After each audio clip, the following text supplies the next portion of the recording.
we are back yet again for Fantasy Football in 5. Now, our last episode was part 1 of this series. Now, this episode will obviously be part 2. So if you haven't seen last episode, please hit the big red button below. Alright, so in this part 2, we're going to do tight ends and defenses. Again, these are our own original rankings based off of a point system. So, to start off with tight ends, obviously I have Rob Gronkowski. And to follow him, we have Greg Olsen, Jordan Reed, Travis Kelce, Kobe Fleener, Delaney Walker, Tyler Eifert, Ladarius Green, Gary Barnidge, and Zach Ertz. We also have Zach Miller, Antonio Gates, Julius Thomas, Eric Ebron, Jason Witten, Austin Seferian-Jenkins, Jimmy Graham, Martellus Bennett, Charles Clay, and Dwayne Allen. Now, Jason Witten, at 14, obviously a long-time veteran with the Cowboys, he has Tony Romo back. Last season, he had quite a few yards, almost 700, but his touchdown numbers were really low, like 2 or 3, if that. So look for him to have a great rebound season, along with their entire offense, because they get everybody back.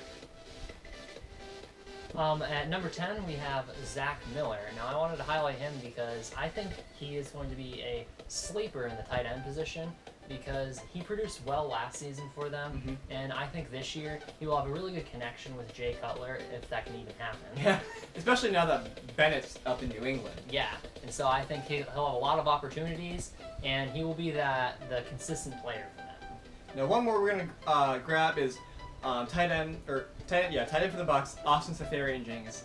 Now, he missed a lot of the season last year with a bad shoulder injury, but when he was on the field, he put up lots of numbers, a lot of touchdowns because he's just gigantic.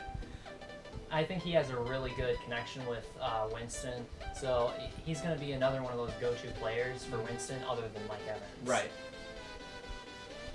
Alright, so for this part, we're going to rank the defenses. Starting out, we have the Arizona Cardinals, the Seattle Seahawks, the Minnesota Vikings, the Kansas City Chiefs, and the Denver Broncos. And 6 to 10, we have the Raiders, the Bengals, the Panthers, the Texans, and the Giants. Now, I wanted to highlight the Vikings, obviously, because you guys are wondering why are they so high. Well, we really love their defense because they now have great players at every position, from the secondary all the way to the defensive line, and they are young and fast, so expect them to play extremely well under Mike Zimmer. Out west with the Raiders, they've really built their team up through free agency, acquiring like Sean Smith, drafting Carl Joseph out of West Virginia at the safety position, and obviously they have Khalil Mack and Bruce Irvin in the front seven. So they have a really good young defense too. So look for them. Another defense that we wanted to highlight was the Panthers because they're all the way down to 8, and people are kind of wondering why. Well, they lost their whole entire secondary. They have like bench warmers from last season playing at the starting positions. Put me in, coach. Yeah, exactly. So they are going to be thrown all over. Yes, their front seven is good, but that can only amount to so much. Right. And if you look at the quarterbacks in the division, Breeze, Matt Ryan, and Winston, they're 3 great quarterbacks with good receivers too. So they're going to get burned without Josh Norman in their secondary. So. Alright, for this segment we are going to highlight 2 players from each of those positions that we didn't actually have on our list. So starting out, we have a defense in the Jaguars. Now, they made a lot of moves and a lot of really good players. Right. They picked up Tashawn Gibson, Malik Jackson. They picked up a lot of players like Prince Amukamara. And a lot of players in the draft too. And they're getting Fowler back. And so a lot of people are probably wondering why they weren't in there. It's mainly just because there are other defenses that we think will perform better as a team together because there are a lot of free agents and it's hard to get them to work together. And we haven't seen what they can do with all of that same team. Exactly. Because they weren't very good last season, obviously. Now, in the tight end department, we have Jordan Cameron, not Cameron Jordan, defensive lineman. Jordan Cameron, the tight end from Miami. Now, he didn't have a very great season last year, as a lot of people thought. He only had like 386 yards and 3 touchdowns or something.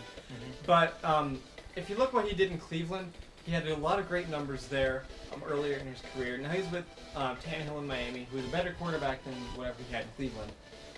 And Adam Gase likes to use all of his weapons, so look for Jordan Yeah, Cameron to have. especially look at Martellus Bennett when he was his coach. and he Right, performed. right. So I think he'll perform a little bit better. Yeah, look for a better season out of Jordan Cameron. Alright, that was Fantasy Football in 5. We thank you for watching.